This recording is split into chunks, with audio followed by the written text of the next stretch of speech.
I'm sorry, General. I believe there's a greater calling for me. Very well, my boy.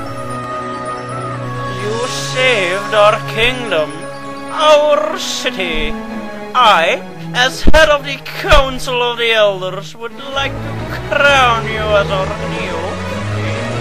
It would be an honor.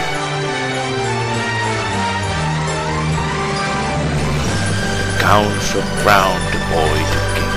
He ruled with wisdom and strength. He showed restraint when exercising his great power. He stirred the heart of his people. People loved him. His kingdom grew bigger and stronger. The boy became the king of Avalon.